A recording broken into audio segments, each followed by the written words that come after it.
আজকে যে রান্নাটা হবে না। আরে গিন্নি, এত মন দিয়ে কি রান্না করছো? বুড়ো পটলের দম।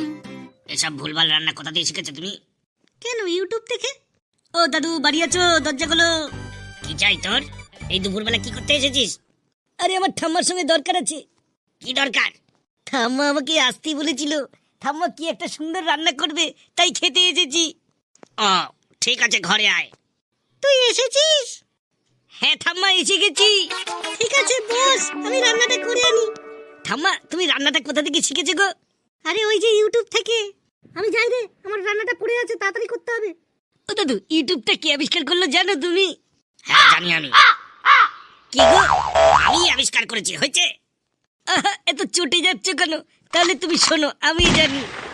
ইউটিউব আবিষ্কার করেছিল তিনজন প্রাক্তন পেপিল কর্মী। তাদের নাম হলো স্টিভ চেন, চ্যাড হার্লি আর জাওয়েদ করিম। তিনজন মিলে বানিয়েছে। আমি আর দাদু মিলেই একটা ইউটিউব চ্যানেল বানাতে পারি। তাতে লেখা থাকবে, চা করো, চাল তারা চার বানাও, পটলার দোরমা বানাও। সে তো টেকনোলজি বোঝেই না। এই গিন্নি, আমি যদি ইউটিউব চ্যানেল খুলতাম তাহলে কি রাখতাম জানো? চালতা টিউব, টক ঝাল মিষ্টি সব ভিডিও থাকতো। ঠাম্মা, তুমি জানো ইউটিউবে প্রথম ভিডিও ছিল মি অ্যাট দ্য জু।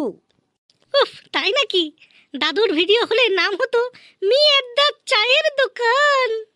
আরে চায়ের দোকানে বসেই তো ইউটিউবের সব প্ল্যান করি আমি। গুগল যদি আমাকে কিনতো, ইউটিউব হতো গল্প টিউব। দাদু শোনো, 24শে ফেব্রুয়ারি 2005 সালে ইউটিউব চালু হয়।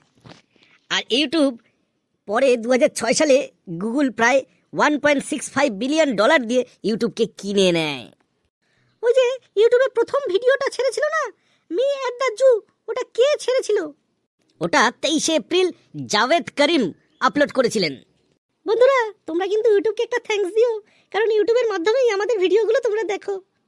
আর এখনো যারা সাবস্ক্রাইব করনি, তাড়াতাড়ি সাবস্ক্রাইব করে দাও কিন্তু।